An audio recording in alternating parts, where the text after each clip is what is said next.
I'm going to try to, for efficiency, read this text, which I tried to write so it can be read, but also leave time to show some images, because I think it's really important to show the kind of work that we've done over the past 15 years in this art-based research lab called the Topological Media Lab. I started that in 2001, but most of this will be the text that concerns the topic of this symposium. So it's a great pleasure to be here. Thanks to Rob and to the organizers. So I'll start right in. In 2004, Peter Weibel and Bruno Latour curated an elaborate exhibition titled "Making Things Public." Maybe some of you have seen it in the ZKM in Karlsruhe. This hybrid between an art exhibition and an academic conference attempted to materialize Latour's argument for democracy oriented to things, materially, socially constructed objects of common concern. Latour argued the way to do that is to hybridize politically good representations that faithfully gather the, quote, legitimate people around some issue, unquote, and that are scientifically accurate, representing, in his words, what is the object of concern to the eyes and ears of those who have been assembled around it. However strong and clear in concept, the exhibition seemed to carry a didactic air, the same didacticism that's limited science museum audiences in North America to children of a certain age. Latour himself anthropologically suggested that not all cultures value the assembly of assemblies that he poses as a political ideal, naming, in fact, the Japanese, Chinese, and Papua New Guinea islanders as those to whom such political forms seem implausible or impractical. However, Latour insisted that, notwithstanding such skepticism, a parliament of parliaments is still a desirable political form. However, a parliament is a political machine in which defined interests take on set positions and create set battles with procedures closer in spirit to the Euclidean formations of 18th century military science than to nomadic warfare. The examples of bodies carefully making places that we have seen in the symposium seem like a far cry, far more fluid and polyvalent dynamical processes than Euclidean forms. Years ago, one of the students in my interactive design program at Georgia Tech wanted to create a web-based information system that would archive congressional records and make them available to the public to encourage, as legislation was being proposed and shaped in committees. This is in the US.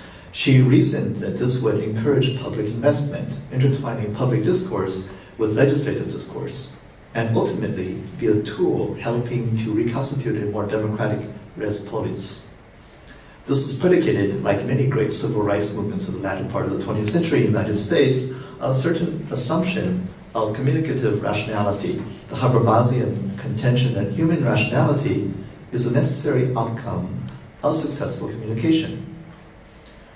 The identity-based movements of the 1980s in the US inherited the political logic of the successful civil rights movement a generation earlier, and even managed to partially institutionalize recognition and power for certain disadvantaged identity groups. This is very familiar history. I have much sympathy with those movements, and I do not wish to debate the possibility and rational efficacy of so-called transparent communication, because my concern lies at quite a different level. Even if African Americans were able to come into their own after slavery and its aftermath, even if the peoples of First Nations or indigenous peoples were able to live in the lands in the manner that they would wish, why should a member of one kind of people feel any solidarity with a member of another kind? Why should I care about you?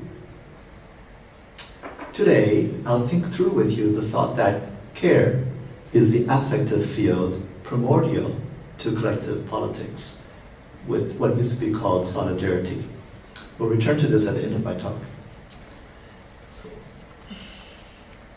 So Marx wrote, philosophers have only interpreted the world in various ways. The point, however, is to change it. 150 years after Marx's thesis on Feuerbach, the question of change, with its implicit aspiration for the better, has radically transmuted into a very different sort of question with the Occupy movement. In her keynote talk yesterday, Kim Chogo quoted Chien Moore. I think I may have the name incorrect. When bodies gather, I'll show you the quote. When bodies gather together and claim space publicly and collectively, they open up political possibilities for the future at the same time as they oppose the politics of the present. I hope I transcribed that correctly. By Spinoza's logic, this amplification, this making of space of possible action for the other, is the very definition of ethics. What's quite interesting, as a special feature of this Occupy logic, beyond Spinoza, is the intergenerational ethics of the present making a space, indeed a place, for the future. Remembering Wittgenstein and Isabel Stenger's, let's be careful not to think that we know best, especially armed with a methodology. Methodology comes after the practice becomes a process that no longer generates knowledge, and it can be used as a weapon.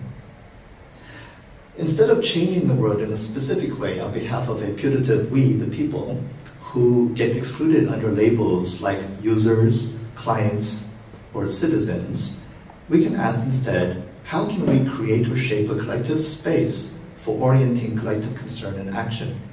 How can we condition the latent responsive qualities, the acoustics, so to speak, of a space of collective creation, a space within which people can gather together physically as bodies in relative movement and collectively invent gestures and activities that are meaningful to themselves, individually or collectively. To say we start from a common frame, such as a constitution or Declaration of Universal Rights, puts the focus on the end point rather than the process of politics. The problem that we who would build environments face most urgently is not the design of forms, but thinking how people can construct things of common concern by movement and gesture without an a priori common language or even a conversational protocol. It is the substrate lobbying, researching, writing, and caucusing processes, punctuated but not constituted by formal parliamentary procedures, in which individual and collective political identities emerge, offering the public a view, whether via internet or via box seats in the physical assembly chambers of parliamentary debate, does not make legible the more primordial processes of political capital power. These may be elementary observations in social theory, but until recently, they have had surprisingly little purchase among those who engineer our social, technical, and political infrastructure, particularly in the United States and possibly China. I do not say that stable, even rigid structures ought to be abolished, not at all. Indeed, it's extremely useful to have refined, visible, and robust structures with respect to which we can perform tacitly informed, continuous, and microtonal improvisations. What's more important is paying attention to whether, how, and by whom the conditions of improvisation can be modified. So what about the primordial processes themselves? The dynamics of care prior to formal discourse, articulated in language and narrative. What about the processes prior to the formal events that in bureaucracies are more loci of control than of emergence? Let's stage articulation of a primordial dynamics of care by considering very briefly architecture, matter, and process. Our symposium asks, what is an architecture and urban design sensitive to the lived experience of process and material environment? In The Nature of Order, the British-American architect Christopher Alexander in Berkeley called for physics, fusing matter and value a la Spinoza, rather than matter formed only by geometry or number. But classical metaphysics oscillates between preconstituted subjects perceiving, reasoning about, and acting on preconstituted objects. Elkin reminded us yesterday of Judith Butler's and other feminist work and cautioned against essentializing categories of women and men. We can pay attention instead to processes that set up power differentials, sidestepping eternal categories, inaccessible to political action, we consider objects, subjects, values, and relations co-constituting each other in the ever-changing stuffs of which they are made. In an essay tracing Gandhi's dissidence to the dissidence of the English Enlightenment, Al-Kyopiogrami wrote about the dissidents who held a view of matter radically different than the inert matter of Isaac Newton's gravitation. Newton was the first modern physicist, but also the last alchemist. His contemporaries didn't disagree on gravity's mathematical correctness, but they differed from Newton by regarding matter not as, quote, brute and inert, but as, to use Biogrami's felicitous phrase, suffused with value. Why is this unbifurcated alchemical ontology important?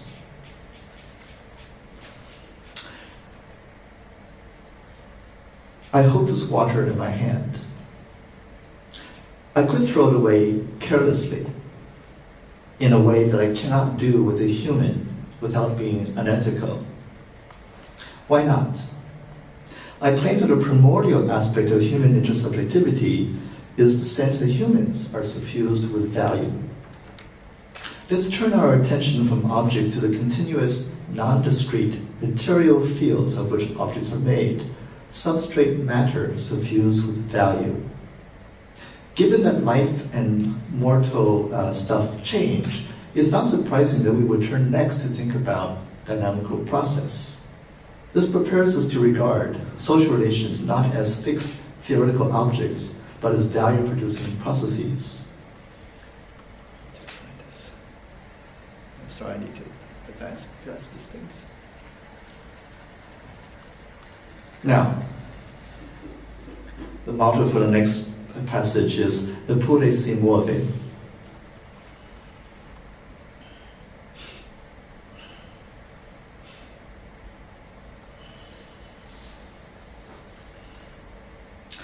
Now, hylomorphism assumes forms can be imposed willy-nilly onto formless hyle, but this stuff that we see is boundlessly heterogeneous. However, its boundlessness is not an indicator of chaos, but more of an indicator of its processuality. That stuff, matter, energy, affect, is always and everywhere also in the process of change, an ontogenesis thoroughly described by Deleuze and Guattari's antecedents, from Heraclitus to Gabriel Tarde and Gilbert Simondon. Taking a scientific attitude, we can ask then, what are the objects under such a view? Aren't there such things as cars and buses, Punch and Judy, the person identified with this fleshy body standing in front of you, giving this keynote? Of course, yes. I don't deny that objects and subjects exist, according to whatever reasonable concepts of existence you care to impose. I'm just drawing attention more to how things emerge out of the background stuffs of which they are made, and how they dissolve back into their substrate.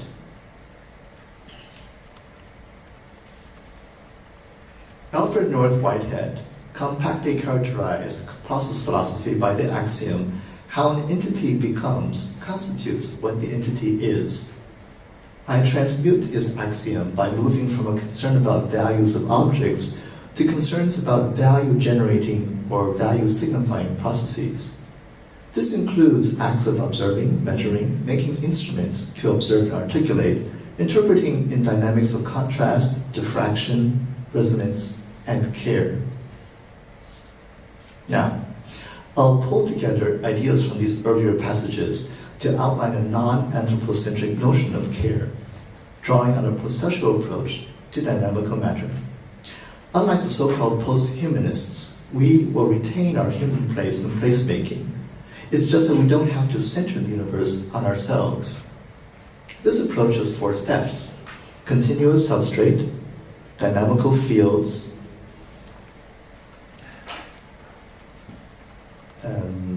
let me read it again. 4 steps: continuous substrate, dynamical fields, affective intensity, and textural care. First, substrate.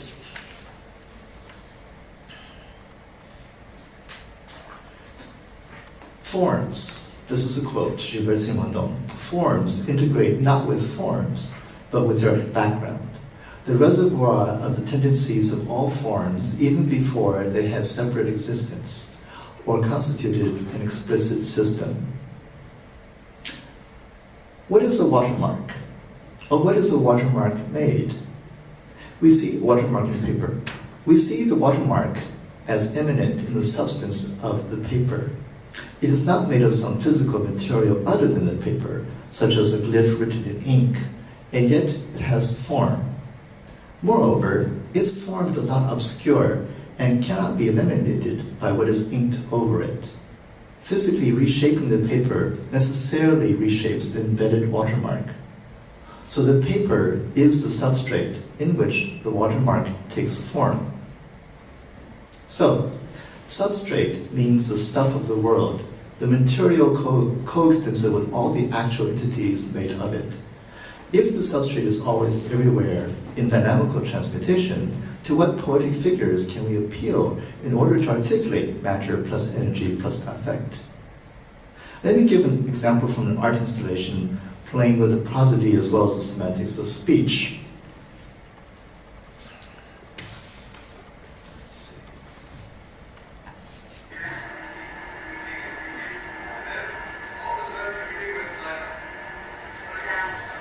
So what you're watching is an art installation where there's two running in parallel. Okay, the performers in each case are just speaking freely, and the system takes the words, recognizes the words, projects them into glyphs on the floor below. Or in the case of the performer above, he's just telling a story. The system recognizes the words and builds a semantic field, and produces images or draws images up from its memory, correlated to the meaning cloud of his story, and evolves continuously.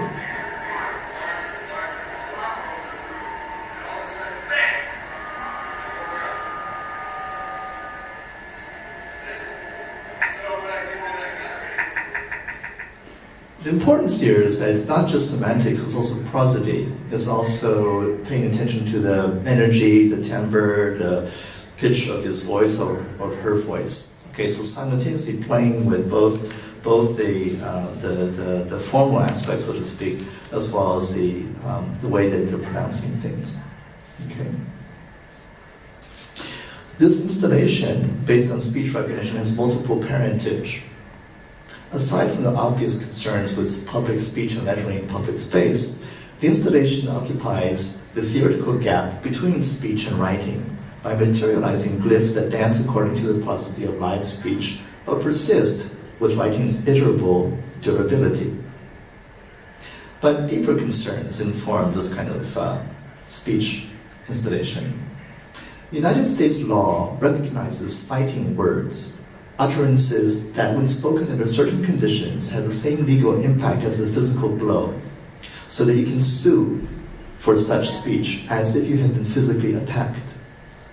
Why? Beyond the semantic content of the words, speech is sonic. Its sonic field co-permeates both the body of the one who speaks and the one who hears, rendering them acoustically coincident in their tissue and blood. Ethically, one holds responsibility for what one does corporeally with respect to another body. Therefore, the sonic field, since it permeates all bodies present, constitutes an ethical medium by its very transcorporeal extension. When a doctor lays her hand on you, her patient, she performs the most ancient medical technique, palpation. Palpation, the laying on of hands on a body, does two things. It is an act of finding, of determining the situation of the patient, and as such it can be regarded as an analytic act. But it's also an ethical act. By laying a hand on the body of the patient, the doctor effectively and affectively affirms, I am taking you into my care. I am now responsible for your well-being. She is literally and corporeally reenacting her oath. What is essential in this example, as in the previous, is the superposition of two fields of living material, breathing and pulsing together for duration. To carry out palpation, it would be a contradiction to separate the physician and the patient into two disjoint bubbles of the world. This epitomizes an essential quality of any ethical medium, that is, its inseparability, or, to anticipate a more precise concept from topology, its connectedness. So we arrive at the first proposition.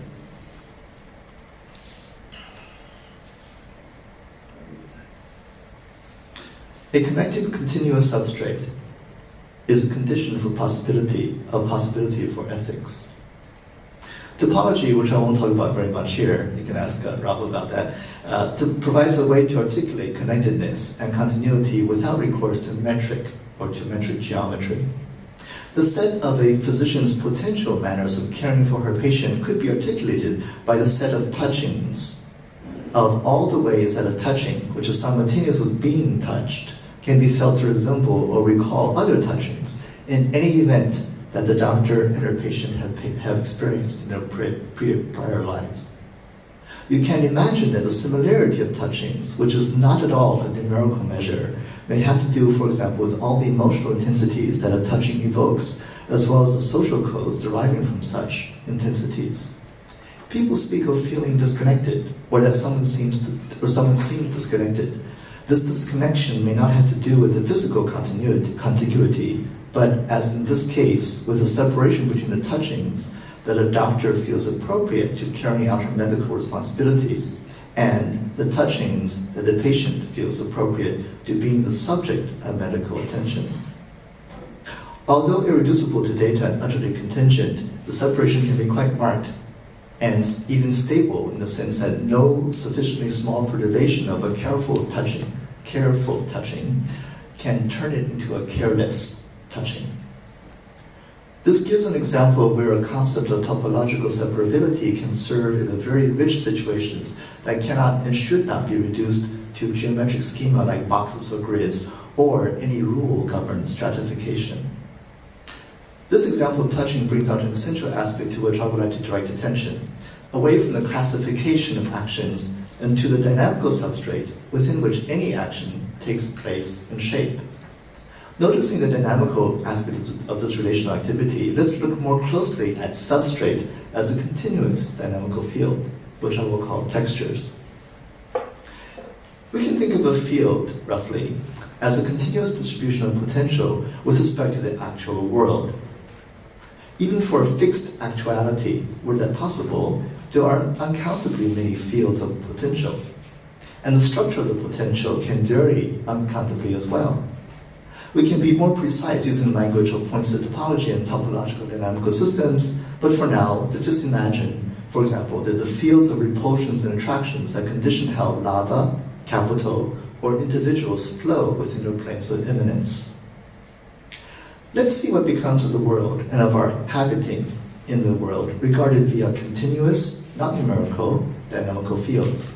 What happens to language and languaging, to computational media and computational processes, to subjects and objects under a field-theoretic approach? To summarize this compactly, we come to our second proposition. Field affords potential dynamics and it affords multiplicity, or fields afford multiplicity. Let's regard care as a field of affective intensity.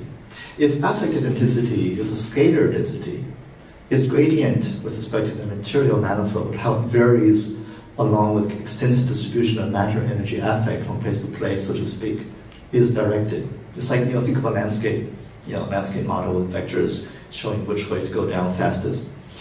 That these are affective fields implies that they induce processes that articulate value from high to low affect, so to speak. That these concentrations or densities of affect can be identified as subjects in affective relations with respect to one another makes them ethical subjects. In other words, it's with respect to the vectorial fields of value that actions arise and can assume ethical force. Now, it's fair to wonder how much richness of potential this mode of articulation could sustain. Since there can be multiple affective intensities, indeed as many as can be imagined, there can be a multiplicity of fields of value. In fact, the space of possible fields of value can be boundless and boundlessly rich. The first proposition was that a connected plenum was a necessary condition for ethics, inseparability. The second proposition was that fields, in the plural, enable boundless multiplicity of potential dynamics. And now we add a third. Care as affective intensity constitutes directed value, and so is primordial to ethical action. Politics. Recall that care is what I call the affective field primordial to effective fields of collective political power. This cosmopolitical care, using Isabel Stenger's term, has nothing to do with charity, Christian or otherwise, because it exists prior to institutions of power, whether secular or churchly. Nor is it identical with Heidegger's care as an existential attunement of Dasein to the world. It is primordial in the way that Foucault's governmentality is primordial to institutions of the modern state. Recall the example of palpation. Palpation has ethical and informative power because of a textural resonance between the physician and the patient. The textural refers not to pushing buttons or measuring predicates on a patient, but to the warmth, sureness, and continuity of movement, vocal as well as gestural. Mauricio Dentreves wrote about Hannah Arendt's substantial deepening of her early approach to the problem of Augustinian care, caritas, against Heidegger's existential characterization of intersubjectivity via our common mortality, the thanatopic intersubjectivity. Care, which affords and is afforded by the recognition of fellowship, found an alternative footing in Arendt's mature thought via the notion of natality.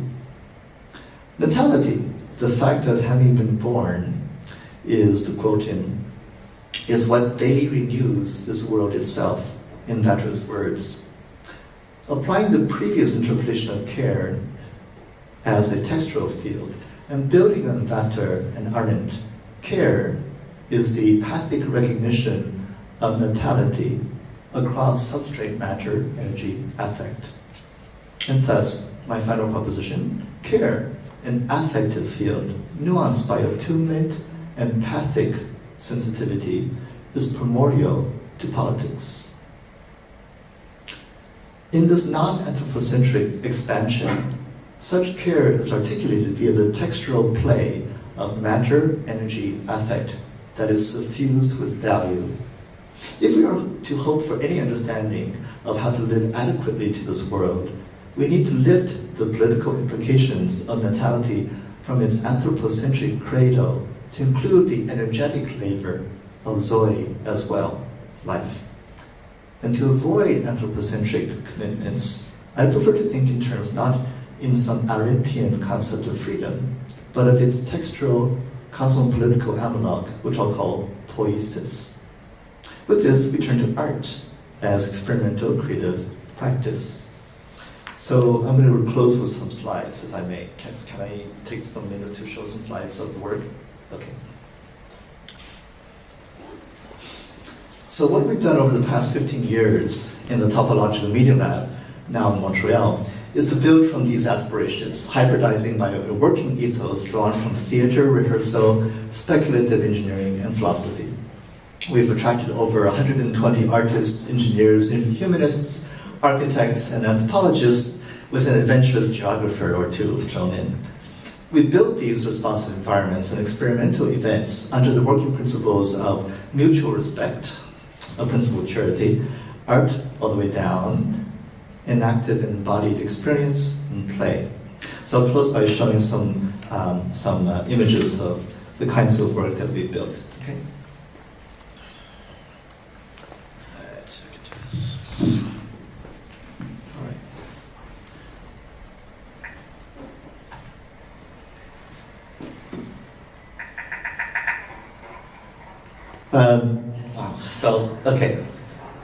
So we work in these, like I said, theatrical conditions, but it's not theater. All right. The point is to build environments that respond to people's movement, whether vocal or gestural, where people, as I said before, can collectively invent or improvise gestures that are meaningful to themselves or to them as an ensemble.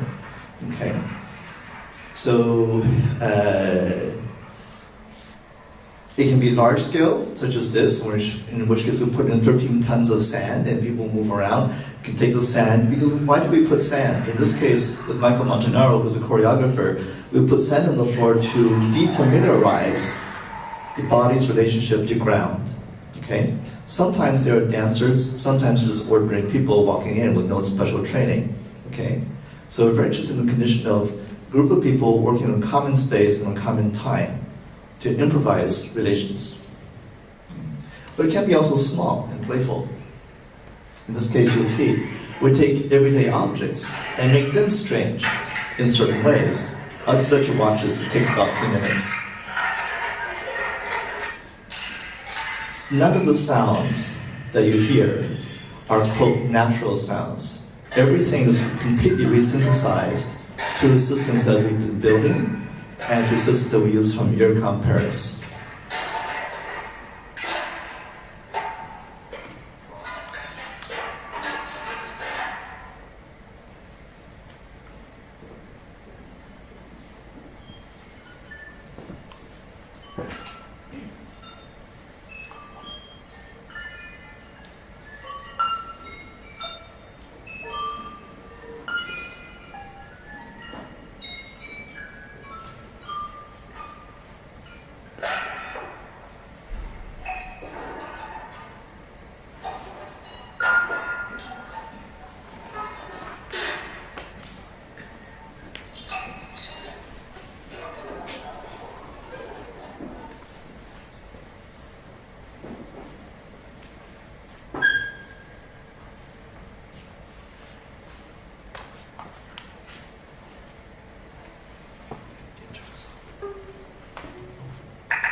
There's a lot going on, which you can ask questions, but I won't have time to explain it now. But anyway, it has to do with the Enfremdung technique, right? To basically estrange not only bodies to themselves, body to ground, but also objects, right, to each other and to bodies.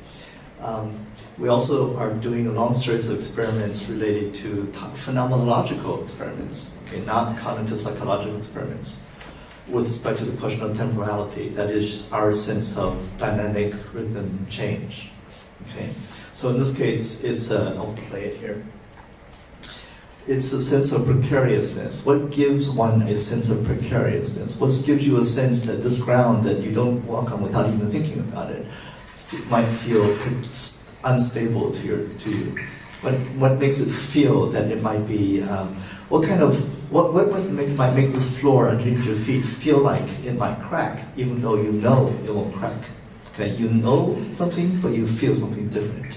In this case, we conjecture, it's not the image. The image is not important. It's just a cue. What's really doing it, we think, is the structure of delays of the sound of the ice, which is not a recording. It's synthesized according to the pressure of the foot on the floor. There's a lot going on underneath the floor. And it's a delay structure, which is highly irregular, but very carefully computed as a function of the way the foot is changing its pressure. More on time. In this case, it's not about clock time. It's about the rhythms that come from the analog world. In this case, the flickering of the candle. Again, none of this is the sound of the fire. It's all synthesized via the flicker.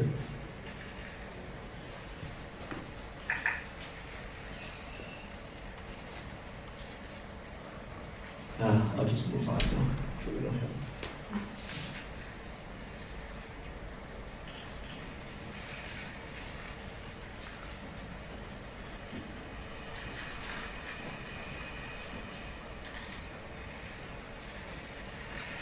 The flicker of the candle is transmitted to the motion of the light and the feathering of the light.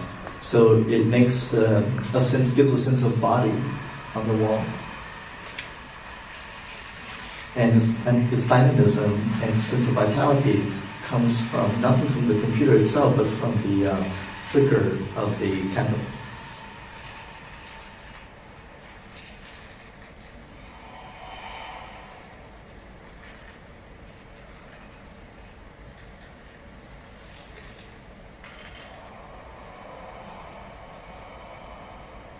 And finally, one of the questions we have is, when we make a gesture, okay, simple example, you walk to a door, the door has a sensor, it opens because you walk within, let's say, 10 feet, okay, 3 meters. But suppose I go to the door and I'm just standing there, I don't care to walk through that door, I'm just standing there within 10 feet, it will open, because the logic says whenever there's a body within 10 feet of this door, open the door. The question is, how does the machine know what you want? Do you intend to walk through the door or not? This is the question of intentionality. And it's a lot harder, right, than it might seem to the engineers who built those systems. So this is, in a sense, a fundamental conundrum for interactivity. That is, there's no way for the computer to really know what you want. In fact, it's even hard for a human to know what you want, right? So what we're looking for in this case are, in a sense, correlations but not certificates of volitionality. And this is a kind of research that we're doing. It's not cognition, it's not psychology, it's not statistical, it's a phenomenological experiment. Okay? It has a lot to do with, of course, expectation, and we cannot, of course, expect the machine to expect. That's not what machines do. Okay. Anyway, I just want to give you a flavor of the kind of research that the Topological Media Lab has been doing along these lines, which involve inaction, embodiment, et cetera, okay, just as a flavor. But if you want to know more, you can obviously come take a look. So I think that's it for my little tour of the work from the Topological Media Lab Synthesis Center. Thank you for your attention.